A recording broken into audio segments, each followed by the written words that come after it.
Hi, well, we're back with our book, If You Lived in Colonial Times. And this time, we're going to take a look at jobs you could do in colonial times. I wonder if they have the same kind of work or jobs that we have nowadays. Of course, this would be the past, which was a long time ago, and they didn't have some of the same things that we have, so maybe their jobs would be a little different.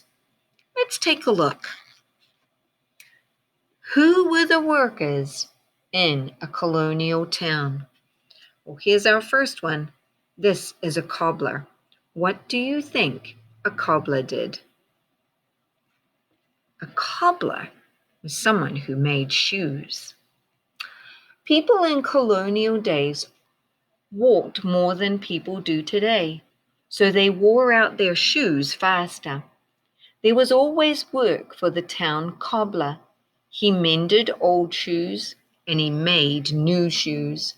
No one had to worry about left shoes and right shoes. The cobbler made all shoes exactly alike. So it wouldn't matter if you put your left shoe on your right foot or your right shoe on your left foot because they were all the same. I wonder how comfortable that would have been. Hmm. The hatter. I think his name is going to tell us what he does. The hatter made hats, mostly from beaver skins. Whoa! So they used to trap and skin beavers so that they could make hats. The blacksmith. There was a blacksmith in every colonial town. The blacksmith made iron shoes for horses and for oxen. He made iron pots and nails and tools. The blacksmith was also the dentist. He had only one cure for a toothache. He pulled out the tooth that hurt.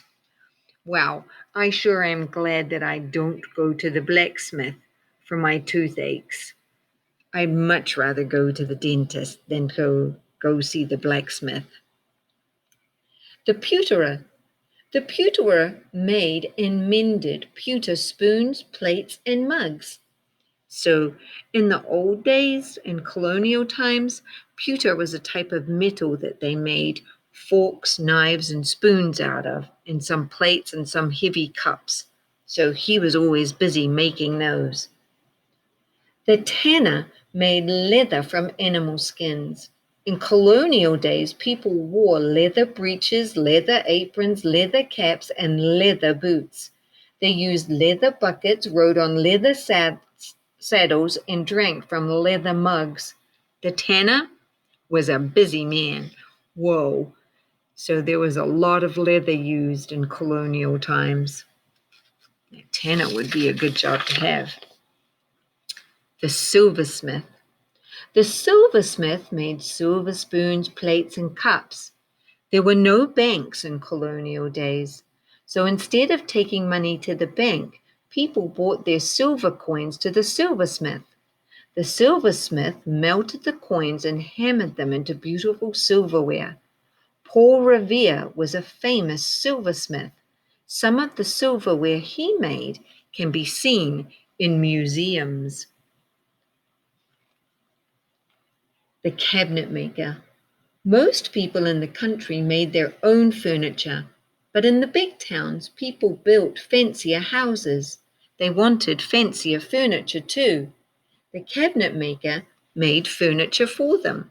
So that was someone that was very busy. They took a natural resource and turned it into a man-made product. The clockmaker made the insides of clocks, but he did not make the outside, called the case. People hung clocks without cases on the wall. These clocks were called wag on the wall clocks. Wow! If someone wanted a case for his clock, he went to the cabinet maker. The cabinet maker made cases for tall grandfather clocks and for smaller grandmother clocks. So the clockmaker makes the insides and the cabinet maker made the case. The miller ground corn and wheat into cornmeal and flour. Oh, those are very important ingredients for baking, so he would be an important person. The wheelwright made spinning wheels and wagons and carts. And of course, we learned that we need spinning wheels to help make clothing. So this was an important job.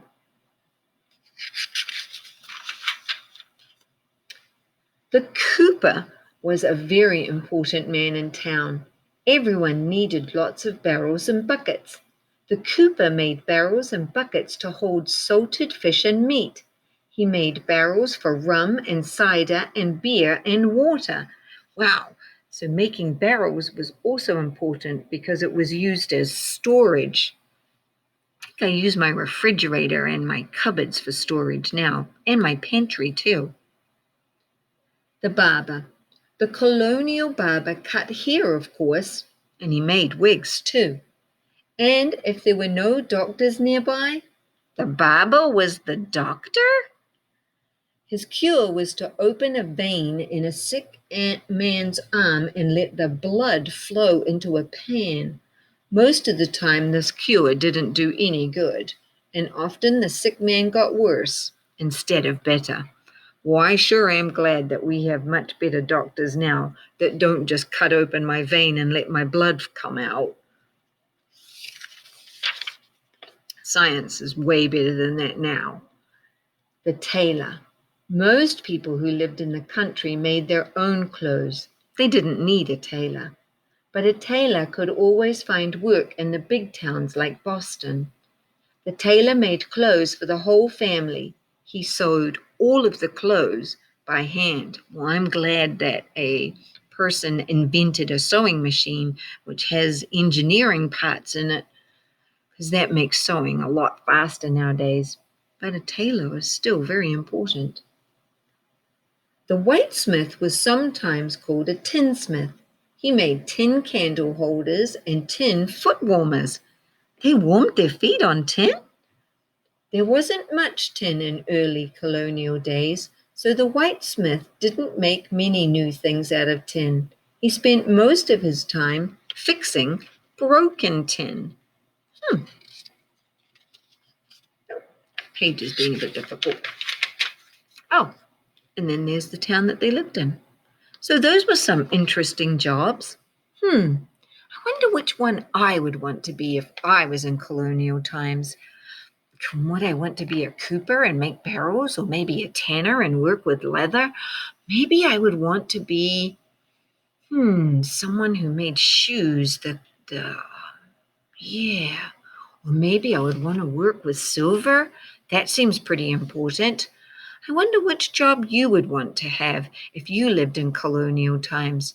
Well, go ahead and tell me about it in your journal.